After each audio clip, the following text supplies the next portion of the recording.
Welcome to 7 news Telugu. నేను సుధా. బులెటిన్ల ముందుగా headlines. ప్రచారంలో దూసుకుపోతున్న సీఎం వైఎస్ జగన్ ఇవాళ 3 జిల్లాల్లో పర్యటన.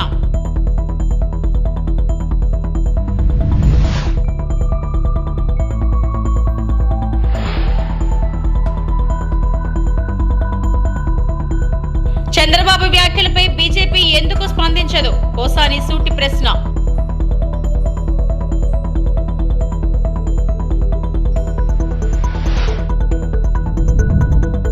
టీడీపీ మేనిఫెస్టో చూసి జనం నవ్వుకుంటున్నారు. వైఎస్ఆర్సీపీ ఎమ్మెల్సీ వారధు కళ్యాణి.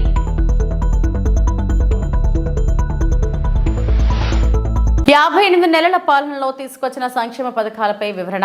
చంద్రబాబు హయాంలో తీసుకున్న నిర్ణయాలను పదే పదే ప్రస్తావిస్తూ సాగుతోంది సీఎం జగన్ ఎన్నికల ప్రచారం. చంద్రబాబు ఇచ్చిన హామీల్లో ఒక్కటైనా నెరవేర్చారని ప్రశ్నించిన జగన్ సంక్షేమ పథకాలు కొనసాగాలంటే వైసీపీకి మరోసారి ఓటు వేయాలని కోరుతున్నారు. ఎన్నికల ప్రచారంలో దూసుకుపోతున్న సీఎం వైఎస్ జగన్మోహన్ రెడ్డి ఇవాళ కూడా 3 జిల్లాల్లో ఆయన సుడిగాలి పర్యటనలు చేయనున్నారు. తొలుత విజయనగరం లోక్సభ స్థానం పరిధిలోని బొబ్బిలిలో ఇవాళ తొలి సభ ఉంటుంది. బొబ్బిలి మెయిన్ రోడ్ సెంటర్లో జరిగే సభలో జగన్ పాల్గొంటారు. మధ్యాహ్నం 12:30 గంటలకు అనకాపల్లి పార్లమెంట్ పరిధిలోని పాయకురావుపేటలో ప్రచారం నిర్వహిస్తారు. పాయకురావుపేట సూర్యమహల్ సెంటర్లో ఈ సభ జరగనుంది. ఇక చివరగా మధ్యాహ్నం 3 గంటలకు ఏలూరులోని ఫైర్ స్టేషన్ సెంటర్లో ప్రచారం నిర్వహిస్తారు జగన్. అంతకుముందు కూటమి ఉమ్మడి మేనిఫెస్టోపై ఒక రేంజ్లో సెటైర్లు వేశారు CM YS Jagan. TDP Janasena మేనిఫెస్టోను చూసి బీజేపీ కూడా భయపడుతుందన్నారు. అందుకే ఉమ్మడి మేనిఫెస్టోలో ఎక్కడా మోదీ ఫోటో కానీ బీజేపీ గుర్తు కానీ లేదని, కూటమి మేనిఫెస్టో అమలు చేయడం అసాధ్యం అనడానికి ఇదే నిదర్శనమని అన్నారు జగన్. ఇంకా ముందుకు పొమ్మంటారా? ముఖ్యమైన హామీలు. ఇంటింటికి ఒక ఉద్యోగం ఇవ్వలేకపోతే నిరుద్యోగ భృతి ప్రతి నెల 2,000 రూపాయలు నిరుద్యోగ భృతి అన్నాడు. నేను అడుగుతా ఉన్నా 5 సంవత్సరాలు చంద్రబాబు పాలన అంటే 60 నెలలు ఇంటూ నెలకు 2,000 రూపాయలు అంటే ప్రతి ఇంటికి 1,20,000 రూపాయలు ఎవరికి ఇచ్చాడు అని అడుగుతా ఉన్నారు మీ బిడ్డ. 2 చేతులు పైకి ఎత్తాలి.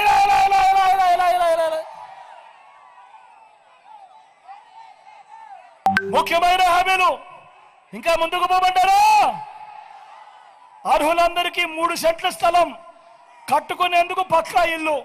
నేను అడుగుతా ఉన్నా, ఇన్ని వేల మంది ఇక్కడ ఉన్నారు, మీలో ఏ ఒక్కరికైనా కూడా చంద్రబాబు నాయుడు గారు 1 సెంటు స్థలమైనా ఇచ్చాడో అని అడుగుతా ఉన్నాడు మీ బిడ్డ.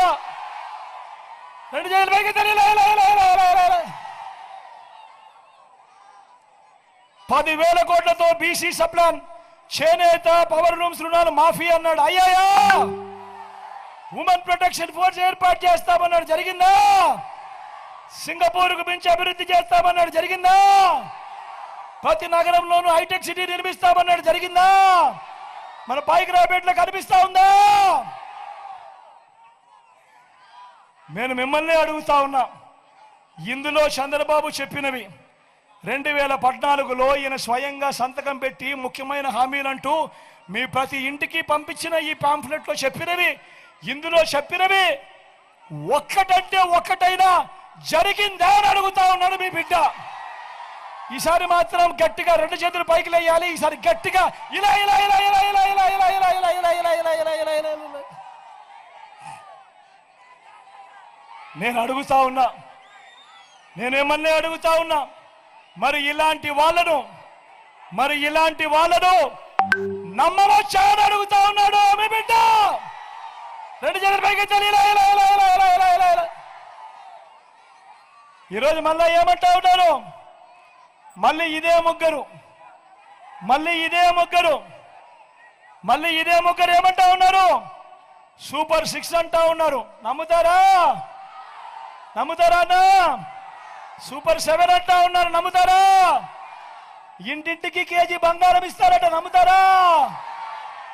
ఇంటింటికి బెంచ్ కారు కొనిస్తారట. నమ్ముతారా?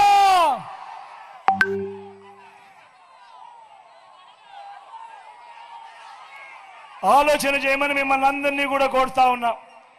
ఇలాంటి అబద్ధాలు, ఇలాంటి మోసాల మధ్య ఎన్నికలు జరుగుతూ ఉన్నాయి. మీ అందరితో కూడా ఒకటే చెప్తా ఉన్నా, వాలంటీర్లు మళ్ళీ ఇంటికే రావాలన్నా, పేదవాడి భవిష్యత్ మారాలన్నా, లంచాలు వివక్ష లేని పాలన జరగాలన్నా పథకాలన్నీ కొనసాగాలన్నా, మన బడులు మన పిల్లలు బాగుపడాలన్నా, మన వ్యవసాయము మన హాస్పిటళ్ళు మెరుగుపడాలన్నా ఏం చేయాలి? రెండు బటన్లు ఫ్యాన్ మీద నొక్కాలి. రెండు బటన్లు ఫ్యాన్ మీద నొక్కాలి. 175కు 175 అసెంబ్లీ స్థానాలు, 25 ఎంపీలకు 25 ఎంపీ స్థానాలు తగ్గేందుకు వీలేదు. సిద్ధమేనా? టీడీపీ అధినేత చంద్రబాబుపై పోసాని కృష్ణమురళి తీవ్ర విమర్శలు చేశారు. జగన్ను చంపేస్తానని చంద్రబాబు బహిరంగంగా ప్రకటించినా బీజేపీ పెద్దలు మేధావులు ఎందుకు స్పందించడం లేదని ప్రశ్నించారు. చంద్రబాబు వ్యాఖ్యలను మోదీ అమిత్ షా వినలేదా? చంద్రబాబు వ్యాఖ్యలను ఒకరైనా ఖండించారని ప్రశ్నించారు. బీజేపీతో పొత్తు పెట్టుకుని చంద్రబాబు దేవుడైపోయారని అన్నారు. జగన్పై దాడి చేయాలని చంద్రబాబు చెప్పారని, అయినా చంద్రబాబుపై కేంద్రం ఎందుకు చర్యలు తీసుకోదన్నారు. అమిత్ షాకి ఫేక్ వీడియోకు ఉన్న విలువ రాష్ట్ర సీఎం ప్రాణాలకు లేదా అని ప్రశ్నించారు పోసాని. సుప్రీంకోర్టు ప్రధాన న్యాయమూర్తి చంద్రబాబు బారి నుంచి జగన్ను కాపాడాలని కోరారు. 2 సీట్ల కోసం అవినీతిపరుడైన చంద్రబాబుతో బీజేపీ చేతులు కలిపిందని పోసాని విమర్శించారు. కేజ్రీవాల్ను జైలులో పెట్టిన బీజేపీ వేల కోట్ల ప్రజాధనం తిన్న సుజనా చౌదరిని ఎందుకు జైలుకు పంపలేదన్నారు. బీజేపీలో ఉంటే వేల కోట్లు తినచ్చా అని ప్రశ్నించారు. చంద్రబాబు నాయుడు గారికి పాతయన్ని మీరు చూశారు కదా, పాతయన్ని మీరు చూశారు. ఎలా ఎంతమంది చంపాడో, ఎంతమంది ఎరాడికేట్ చేస్తాడో. ఇప్పుడు మరి ఎవరు కాపాడతారు? మోడీ వాళ్ళు. ఎప్పుడైతే నరేంద్ర మోడీ గారు పబ్లిక్లో నారా చంద్రబాబు నాయుడు గారిని పెద్ద అవినీతిపరుడు అని మళ్ళీ ఆఫ్టర్ ఆల్ 2 ఎంపీల కోసం మళ్ళీ ఇదే చంద్రబాబు నాయుడిని మేరా దోస్త్ మేరా దోస్త్ అని పాట పాడుకుంటూ ఇద్దరు వాటేసుకుని ఇక్కడ ప్రెస్ మీట్ పెట్టారు. What a shame it is. Modi గారు ఇంకా మా జగన్మోహన్ రెడ్డి గారికి మీరు కాపాడతారా సార్? ఎట్లా కాపాడతారు సార్? మీరు ఓ చంకలో మీరు చంద్రబాబును పెట్టుకొని ఎట్లా సార్? అవినీతి పోవడం మీరే అన్నారు. అదేమంటే సింపుల్గా దేవుడు నిన్ను కాపాడుగాక, దేవుడే కాపాడితే అన్ని మీరు ఎందుకు సార్ ప్రధానమంత్రిగా? అది అమిత్ షా హోమ్ మినిస్టర్ ఎందుకు సార్? అంటే దేవుడు వచ్చి కాపాడతారు తప్ప ఇక చంద్రబాబు చేతుల్లోంచి మీ వల్ల కాదనమాట. మీ వల్ల కాదనే మీరు మాట్లాడలేరనే, మీకు చంద్రబాబు నాయుడు అంటే భయమనే నేను ఒక మహానుభావుడిని నేను వేడుకుంటున్నా, లెటర్ రాయబోతున్నా. ఆ మాటే భారతదేశ సర్వోన్నత న్యాయస్థానంలో అధిపతి, supreme court chief justice Shri Chandrachud గారు. ఆయన మోస్ట్ హానెస్ట్. నేను చూసా చాలాసార్లు. అంతకుముందు కూడా చిన్న వాళ్ళను కూడా ప్రభుత్వాలు జైల్లో పెడితే ఆయన దగ్గర చూసి ఇది తప్పు అని జర్నలిస్టులు కూడా బయటికి తీసుకొచ్చిన మహానుభావుడు. అంత గొప్ప హానెస్ట్ జడ్జి. నాకు ఆ నమ్మకం ఉంది ఆ జడ్జి మీద. వాళ్ళ నాన్నగారు కూడా చాలా గ్రేట్. చాలా సంవత్సరాలు ఆయన కూడా చీఫ్ జస్టిస్ అయ్యాడు. ఇప్పుడు ఈ మహానుభావుడు చంద్రచూడ్ ఒక్కడే ఈ భారతదేశంలో ఎవడు ప్రాణమైనా కాపాడగల సత్తా ఆ మహానుభావుడికే ఉంది. ఆ మహానుభావుడికే నేను లెటర్ రాయబోతున్నా. అయ్యా, ఏమడగట్లా మేము, న్యాయం కూడా వద్దు, ఆంధ్ర రాష్ట్రం రండి, ఒక రోజు తిరగండి. మా ముఖ్యమంత్రి పరిస్థితి ఎలా ఉందో, చంద్రబాబు నాయుడికి అహంకారం ఎలా ఉందో, లెక్కలేనితనం ఎలా ఉందో ఒకసారి మీరు చూడండి. మీరు మా ముఖ్యమంత్రి గారిని కాపాడండి. అదే నేను మీకు రాయబోతున్న లెటర్. టీడీపీ మేనిఫెస్టో చూసి జనం నవ్వుకుంటున్నారని వైఎస్ఆర్సీపీ ఎమ్మెల్సీ వరదు కళ్యాణి అన్నారు. మైసూర్ బజ్జీలో మైసూరు ఉండదు, చంద్రబాబు మాటల్లో నిజం ఉండదంటూ ఎద్దేవా చేశారు. వరదు కళ్యాణి బుధవారం మీడియాతో మాట్లాడుతూ అబద్ధానికి పసుపు రాసినట్టు టీడీపీ మాయ మేనిఫెస్టో ఉంది. 2019లో మేనిఫెస్టోలో ఇచ్చిన అంశాలు ఇవి అని చెప్పే దమ్ము టీడీపీకి లేదు. ముఖ్యమంత్రి వైఎస్ జగన్మోహన్ రెడ్డి ఆలోచనలు నోబెల్స్ అయితే చంద్రబాబు ఆలోచనలు గ్లోబల్స్. గత టీడీపీ మేనిఫెస్టోలో కనీసం 5 హామీలను కూడా చంద్రబాబు అమలు చేయలేదు. మైసూర్ బజ్జీలో మైసూరు ఉండదు, చంద్రబాబు మాటల్లో నిజం ఉండదని మరొకసారి ఎద్దేవా చేశారు. నాయుడు గారు కల్పించిన సంగతి మనం చూసాం. అలాగే తీసుకుంటే అసలు ఈ ఆంధ్ర రాష్ట్ర ప్రజలందరూ కూడా ఈ మేనిఫెస్టోని చూసి ఏమనుకుంటూ ఉన్నారంటే అబద్ధం చెప్పదు చంద్రబాబు నాయుడు, నిజం చెప్పడు అనేసి. అలాగే తీసుకుంటే మైసూర్ బజ్జీలో మైసూర్ ఉండదు, చంద్రబాబు నాయుడు మాటల్లో నిజం ఉండదు. కనీసం మొదట సంతకాలు పెట్టిన 5 కూడా అమలు చేయని మీరు మళ్ళీ ఇలాంటి అబద్ధపు హామీలు ఇస్తే ప్రజలు నమ్ముతారా చంద్రబాబు నాయుడు గారు అని మిమ్మల్ని ప్రశ్నిస్తూ ఉన్నాను. అలాగే చంద్రబాబు నాయుడు గారు రైతులకి గతంలో 87,600 కోట్లు రైతు రుణమాఫీ చేస్తానని చెప్పి మోసం చేయడమే కాకుండా చంద్రబాబు నాయుడు గారు వ్యవసాయం దండగా అని చెప్పడం వలన ఆ రోజుల్లో రైతులు వ్యవసాయం ఇక్కడ చేసుకోలేక వలస వెళ్ళిపోయేవారు పట్టణాలకి. అలాంటి వ్యక్తి ఈరోజు రైతులకి 20,000 రూపాయలు సంవత్సరానికి ఇస్తాను అంటే రైతులు మిమ్మల్ని నమ్ముతారా అని అడుగుతూ ఉన్నాను. అలాగే డ్వాక్రా రుణమాఫీ 14,200 కోట్లు చేస్తానని చెప్పడమే కాకుండా అది చెయ్యలేదు సరికదా 2016 అక్టోబర్ నుంచి 0 వడ్డీని కూడా ఎత్తేసిన వ్యక్తి చంద్రబాబు నాయుడు గారు. అలాంటి వ్యక్తి ఈరోజు మళ్ళీ డ్వాక్రా మహిళలకి 1,500 రూపాయలు ఇస్తాను ప్రతి నెల అంటే ప్రజలు నమ్ముతారా మిమ్మల్ని? 0 వడ్డీ ఇస్తానంటే మిమ్మల్ని నమ్ముతారా అని అడుగుతూ ఉన్నాను. అలాగే తీసుకుంటే ఇంటికొక ఉద్యోగం లేదా నిరుద్యోగ భృతి ఇస్తానని చెప్పి 2,000 రూపాయలు నిరుద్యోగ భృతి ఇస్తానన్న చంద్రబాబు నాయుడు గారు నిరుద్యోగ భృతి ఇవ్వలేదు సరికదా నెట్ట నిలువుగా నిరుద్యోగ యువతకు మోసం చేసి ఇప్పుడు సంవత్సరానికి 20 లక్షల ఉద్యోగాలు ఇస్తాను అంటే యువత నమ్ముతారా మిమ్మల్ని అని అడుగుతూ ఉన్నాను. Visakha VGF press club JAC ఆధ్వర్యంలో జనం కోసం జనరల్ బోగీలు అంటూ కోటి ఉత్తరాల విన్నపం కార్యక్రమం సామాజికవేత్త అయినటువంటి డాక్టర్ అశోక్ పరికిబండ్ల నిర్వహించారు. తాను మాట్లాడుతూ తన నిత్య జీవితంలో ఒక అనూహ్య ఘటన చూసి రైలులో జనరల్ బోగీల వద్ద గర్భిణీ స్త్రీ పడుతున్న ఆవేదన చూసి కోటి ఉత్తరాల విన్నపం అనే కార్యక్రమం ద్వారా నరేంద్ర మోడీ దగ్గరకు ఈ విన్నపం వెళ్లాలని మొదటిసారిగా విశాఖలో జేఏసీ సభ్యుల సహాయంతో సుమారు 500 ఉత్తరాలు మొదటి రోజే ఇవ్వడం జరిగిందని, రేపు విజయనగరం, శ్రీకాకుళం అలా ప్రముఖ పట్టణాలలో ఈ కార్యక్రమాలు జరుగుతాయని తెలిపారు. కోనార్క్ ఎక్స్ప్రెస్ రద్దీగా ఉండటంతో తోపులాట ఒక నిండు గర్భిణి చెంకలో తన బిడ్డను ఎత్తుకొని రైలు ఎక్కుతుండగా చెంకలో ఉన్న బిడ్డ కింద పడి ప్రాణాలు కోల్పోవడమే కాకుండా గర్భంలో ఉన్న పిండం కూడా చనిపోవడం బాధాకరమైన విషయమని, ఇలా ఇంకా ఎవరికీ జరగకుండా ఉండాలని ఈ కార్యక్రమం ముఖ్య ఉద్దేశమని తెలిపారు. నా పేరు డాక్టర్ అశోక్ పరికిపండ్ల. రైలులో 5 సాధారణ బోగీల సాధన సమితి జాతీయ కన్వీనర్ని. ఈరోజు మనం ప్రతిరోజు ప్రయాణం చేయాలంటే భారతదేశ వ్యాప్తంగా ఒక 80 కోట్ల మంది నిత్యం రైళ్లలో ప్రయాణం చేస్తూ ఉన్నారు. ఎందుకంటే రైళ్ళు అనేటి అతి తక్కువ రేటుతో మనకు ఒక ప్రదేశం నుంచి ఇంకొక ప్రదేశానికి వెళ్ళడానికి ఆస్కారం ఉండే ఒక ట్రాన్స్పోర్టింగ్ సిస్టమ్. సో వరల్డ్ వైడ్లో ఇప్పుడు మన ఇండియన్ రైల్వేస్ 2nd పొజిషన్లో ఉన్నాయి. సో కానీ 20 సంవత్సరాల క్రితం పెట్టినటువంటి రైళ్లలో 2 సాధారణ బోగీలు, జనరల్ బోగీలు ప్రతి ట్రైన్లో 2 ఉంటున్నాయి. సో 20 సంవత్సరాల క్రితం పెట్టినవి జనాభా 20 రెట్లు పెరిగారు. కానీ అదే సాధారణ 2 బోగీలతోనే సరిపోవట్లేదు. ప్రయాణం చేస్తున్న క్రమంలో పిల్లలు, ప్రెగ్నెంట్ లేడీస్, వృద్ధులు అనేక ఇబ్బందులు పడుతున్నారు. చాలాసార్లు చనిపోవడం కూడా జరిగింది. సో వరంగల్లో జరిగిన ఒక సంఘటన నాకు ఈ కార్యక్రమానికి శ్రీకారం చుట్టింది. ఒక ప్రెగ్నెంట్ లేడీ రైలు ఎక్కుతూ చిన్న పాపను ఎత్తుకొని కింద పడింది. ఆ చిన్న పాపకి హెడ్ ఇంజూరీ అయి చనిపోయింది. తర్వాత 16 రోజుల తర్వాత ఆ యొక్క స్త్రీమూర్తి, ఆ ప్రెగ్నెంట్ లేడీ ఆవిడ కడుపులో ఉన్న పిండం కూడా చనిపోవడం జరిగింది. సో అది నాకు ఈ కార్యక్రమానికి నాంది పలికింది. మేము ఏం కోరుతా ఉన్నామంటే ప్రతి రైలులో 5 సాధారణ బోగీలు కనీసం ఉండాలి, ఇంకా పెంచితే బెటర్.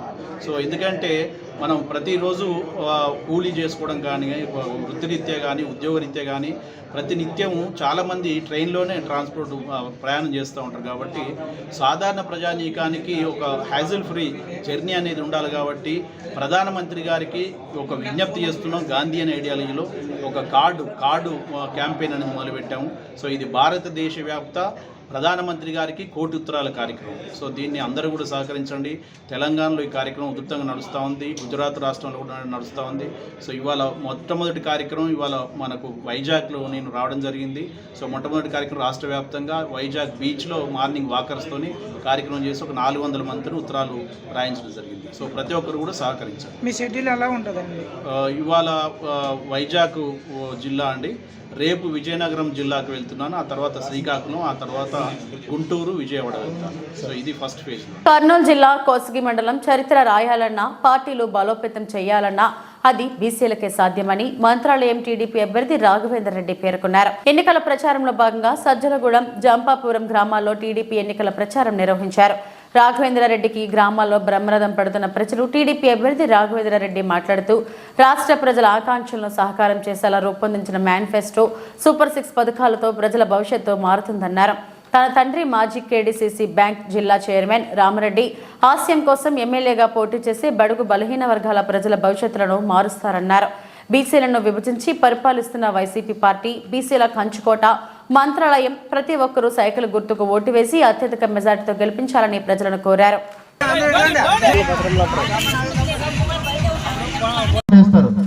నేను ఒకటే మాటిస్తున్నా, నేనేదో దాచుకోవడానికో దోచుకోవడానికో రాలా. మా నాయన ఆశయాలు ఉన్నాయి. మా నాన్నగారు ఈ నియోజకవర్గంలో బడుగు బలహీన వర్గాలు, ఎస్సీ ఎస్టీ మైనారిటీలు ఎక్కువ ఉన్నారు. ఈ నియోజకవర్గంలో మన బడుగు బలహీన వర్గాలు బాగుపడాలంటే ఖచ్చితంగా ఒక బీసీ ఎమ్మెల్యే అవుతేనే తప్ప మన బతుకులు మారవు అని చెప్పుకునే వచ్చేవారు.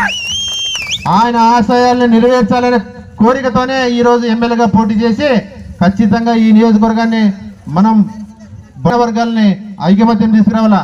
ఎవరు భయపడాల్సిన అవసరం లే. ఇన్ని రోజులు భయపడ్డాం, ఇంకా ఎన్ని రోజులు ఈ మోచేతి కింద నీళ్లు తాగదామని చెప్పి తెలియజేసుకుంటున్నాం. మన గ్రామాలన్నీ తుంగభద్ర నది పొడవునే ఉన్నాయి. కనీసం రెండో మూడో ఎస్ఎస్ ట్యాంకులు కట్టి నీటి సమస్య తీర్చలేని పరిస్థితి. తెలుగుదేశం పార్టీ ఖచ్చితంగా అధికారంలోకి వస్తుంది. మన నియోజకవర్గం, మన గ్రామాన్ని అభివృద్ధి చేసుకునే అవకాశం తొందరలోనే ముందుంటుందని చెప్పి తెలియజేసుకుంటున్నాం.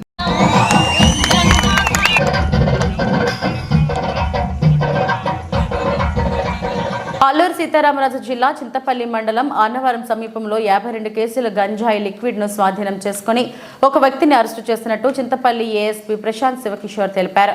బుధవారం ఉదయం స్థానిక పోలీస్ స్టేషన్లో సమావేశంలో మాట్లాడుతూ ఒరిస్సా సరిహద్దులోని తయారవుతున్న రవాణాకు సిద్ధంగా ఉన్న లిక్విడ్ గాంజాయిని అది తయారు చేసే పరికరాలను స్వాధీనం చేసుకున్నట్లు చెప్పారు. దీని విలువ సుమారు 5.5 కోట్లు ఉంటుందని, అలాగే వేరే రాష్ట్రాలలో దీని విలువ ఇంకా ఎక్కువ ఉంటుందని తెలిపారు.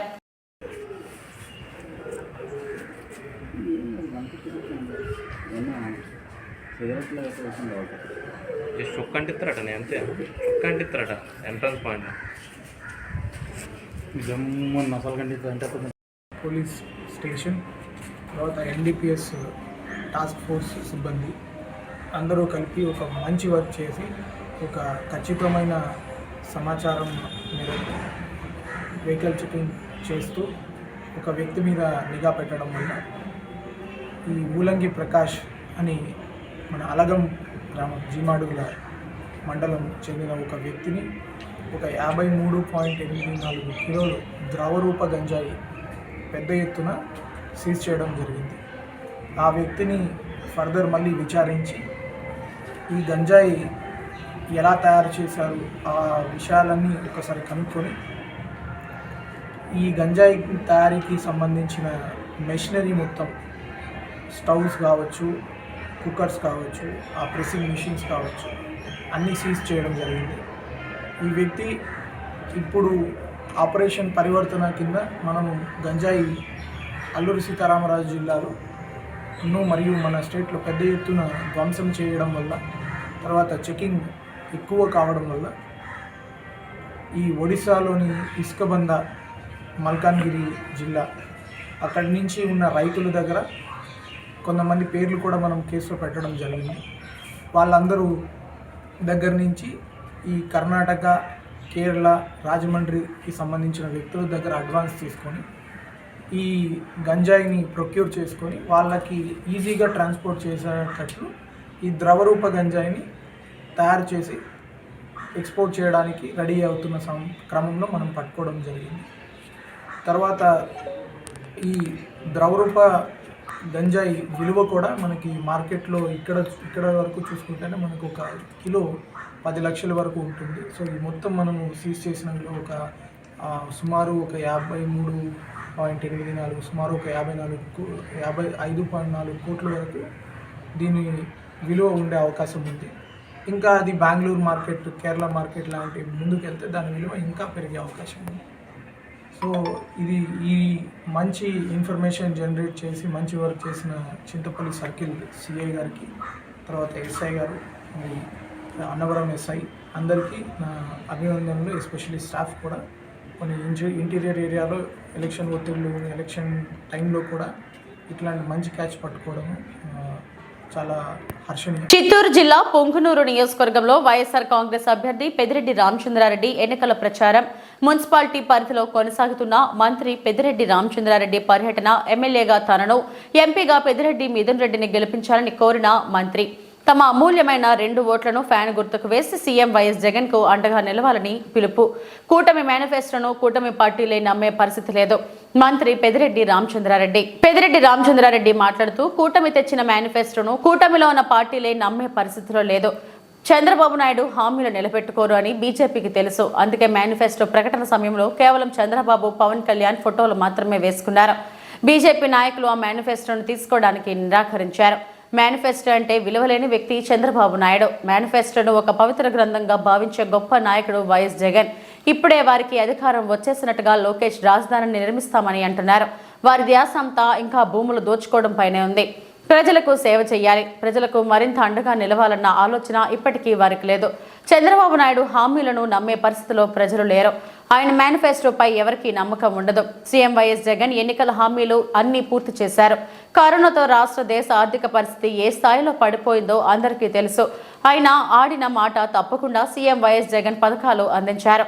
రానున్న 5 ఏళ్లలో మరింత గొప్పగా సీఎం వైఎస్ జగన్ పాలన సాగుతుంది అన్నారు. జగన్మోహన్ రెడ్డి గారు 2019లో ఏం చెప్పాడో అవన్నీ కూడా తూచా తప్పకుండా అమలు చేసిన ఘనత జగన్మోహన్ రెడ్డి గారు.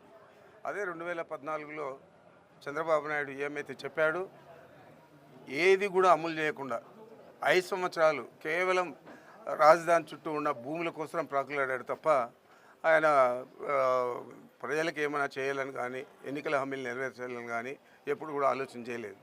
ఇప్పుడు అప్పుడే మొదలు పెట్టారు. యుద్ధ ప్రాతిపదికన మేము మొదలు పెడతాము రాజధాని కట్టడాన్ని అని చెప్పి లోకేష్ బాబు ఇచ్చాడు ఏది ప్రెస్లో. అంటే ఇప్పుడే వాళ్ళు అధికారం వచ్చేస్తా ఉన్నట్లు మళ్ళా రాజధాని చుట్టూ ఉండే భూములకు అంకితం అయిపోవాలన్నారు తప్ప వాళ్ళకు ప్రజలకు సేవ చేయాలనే స్థానానికి కొంచెం కూడా లేదు. అదే జగన్మోహన్ రెడ్డి గారు ఏం చెప్పాడో అవన్నీ కూడా చేశాడు.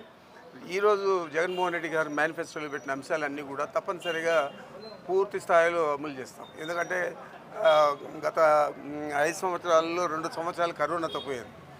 ఇప్పుడు ఈ 5 సంవత్సరాలు పూర్తి స్థాయిలో అన్నీ కూడా అమలు చేసి ప్రజల మన్ననలు పొంది ముఖ్యమంత్రి గారు ఏ విధంగా అందరికీ కూడా చెప్తా ఉన్నాడు 35 సంవత్సరాలు మన పరిపాలన కొనసాగాలని, ఆ విధంగానే కొనసాగుతుంది.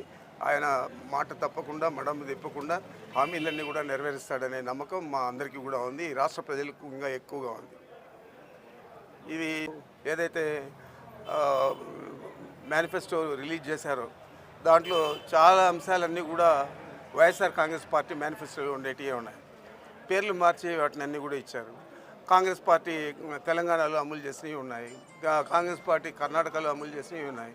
ఇవన్నీ కూడా ఒక మిక్స్ చేసి కిచడీ మాదిరి తయారు చేసి ఆ మేనిఫెస్టోని రిలీజ్ చేశారు. దానికి వాళ్ళ కూటమి పార్ట్నర్ అయిన బీజేపీ ఆమోదం కూడా లేదు. వాళ్ళు నిర్ద్వందంగా చెప్పారు మా ఫోటోలు వేయద్దండి, మా పార్టీ పేరు రాయొద్దండి అని చెప్పి. కాబట్టి వీళ్ళిద్దరు ఫోటోలు వేసుకొని ఇద్దరే రిలీజ్ చేశారు కూటమి పేరుతో. కానీ కూటమికి సంబంధించింది కాదు, ఇది కేవలం జనసేనకు తెలుగుదేశం పార్టీకి సంబంధించింది. ఈ మేనిఫెస్టో 2014 మేనిఫెస్టోను తలదన్నే విధంగా అన్ని అబద్ధాలు కూడా చొప్పించి రాశారు. తప్పనిసరిగా దీన్ని ప్రజలు ఏ స్థాయిలో తిరస్కరిస్తారో మీరు ఎన్నికల తర్వాత చూస్తారు. ఎవరు కూడా నమ్మే పరిస్థితులు లేదు. చంద్రబాబు చెప్పే మాటలు కానీ, చంద్రబాబు రాసిన రాతలు కానీ, చంద్రబాబు ఇచ్చిన మేనిఫెస్టో కానీ ఈ రాష్ట్ర ప్రజలు నమ్మే పరిస్థితుల్లో లేరు. మేనిఫెస్టో అంటే నమ్మకం లేని వ్యక్తి చంద్రబాబు నాయుడు. మేనిఫెస్టో అంటే భగవద్గీత గాను, బైబిల్ గాను, ఖురాన్ గాను చూడాలని ఆలోచన చేసే వ్యక్తి జగన్మోహన్ రెడ్డి గారు. మరి వీళ్ళిద్దరికీ పోలిక ఈ మేనిఫెస్టోలోనే ఉంటుంది. 2014 మేనిఫెస్టో ఏముందో దాన్ని తలదన్నే విధంగా ఈరోజు చాలా అబద్ధాలన్నీ చూపించి 2024 మేనిఫెస్టో చంద్రబాబు నాయుడు నిన్నటి రోజు రిలీజ్ చేశాడు. అదేవిధంగా జగన్మోహన్ రెడ్డి గారు గత 2019లో ఏదైతే మేనిఫెస్టో రిలీజ్ చేశారో ఆ హామీలన్నీ కూడా నెరవేర్చి ఈరోజు మళ్ళా మేనిఫెస్టోని రిలీజ్ చేశాడు. ఈ మేనిఫెస్టో కూడా ఈ 5 సంవత్సరాల్లో పూర్తి స్థాయిలో అమలు చేస్తామని చెప్పి తెలియజేస్తున్నాను. వైసీపీ ఎమ్మెల్యే అభ్యర్థి నిస్సార్ అహ్మద్, ఎంపీ అభ్యర్థి మిథున్ రెడ్డిలను గెలిపించండి. కొండమరిపల్లి పంచాయతీ వికలాంగుల కాలనీ ఇసుకనూతుపల్లిలో మార్కెట్ చైర్మన్ తట్టి శ్రీనివాసులు రెడ్డి ఆధ్వర్యంలో ఇంటింటా ప్రచారం నిర్వహించారు. కార్యక్రమానికి నిస్సార్ అహ్మద్ తనయుడు షేక్ మొహమ్మద్ అబీద్, సీనియర్ నాయకులు Thatti Nagaraju Reddy, Ismail, Paul Balaji, MPTC Thambaluri Mary పాల్గొన్నారు. ఈ సందర్భంగా వారు మాట్లాడుతూ మే నెల 13న జరిగే ఎన్నికలలో ఫ్యాన్ గుర్తుకు ఓటు వేయాలని మార్కెట్ కమిటీ చైర్మన్ తట్టి శ్రీనివాసులు రెడ్డి పిలుపునిచ్చారు. ఎంపీ మిథున్ రెడ్డి, ఎమ్మెల్యేగా నిస్సార్ అహ్మద్లకు అవకాశం ఇస్తే మదనపల్లి అభివృద్ధి చెందుతుందని పేర్కొన్నారు. ఫ్యాన్ గుర్తుకు ఓటు వేసి జగన్మోహన్ రెడ్డిని మళ్లీ సీఎం చేయాలని పిలుపునిచ్చారు. కార్యక్రమంలో మండల వైఎస్ఆర్సీపీ కాంగ్రెస్ పార్టీ నాయకులు, కార్యకర్తలు పాల్గొన్నారు. నా పేరు నాగరాజరెడ్డి. మన తటవారపల్లి, కొండవారపల్లి మొన్న ప్రచారం చేశాము. అదే కారణంగా ప్రజలందరూ ప్రతి ఒక్క ఇంటికి పాంప్లెట్ ఇస్తుంటే మేముండాం ముందుకు, మేముండాం మేమొస్తాం నా పథకాలు వచ్చాయి, మేముండాం నా అన్నకు ఓట్లు వేయకపోతే మాకు ఓట్లు వేయకపోతే మాకు తిండి దొరకదనా, మాకు న్యాయం చేశాడు, మేము ఇప్పుడు 24 గంటలు అన్నీ అంటే ఉంటాము, మేము ప్రచారం వస్తామన్నా వాళ్ళు మాకు చాలా సంతోషంగా ఉన్నది. అదే కారణంగా కొండవారపల్లి పంచాయతీలో టీఎన్ఆర్ కాలనీ పంచాయతీ తిరుగుతుంటే ప్రజలందరూ ఒక 300 మంది వరకు ముందుకు వస్తున్నారు. మాకన్నా ముందే వస్తున్నారు వాళ్ళు ప్రజలందరూ. మేమేస్తాము జగనన్న కోటు, మేముంటాము జగనన్నకు సపోర్టు, మేముంటాము అని వస్తున్నారు. అదే కారణంగా ఒక అబ్బాయి టీఎన్ఆర్ కాలనీలో వచ్చాడు. ముందరికి వచ్చిన తర్వాత మా పిల్లోనికి హార్ట్ అటాక్ వచ్చింది. హార్ట్ అటాక్ వచ్చింటే మా పిల్లోనికి 5 లక్షలు ఆరోగ్యశ్రీ ఇచ్చాడు. మేము ముందుండి మేము వస్తామన్నా అని నన్ను లాక్కొని ముందర పోతున్నాడు.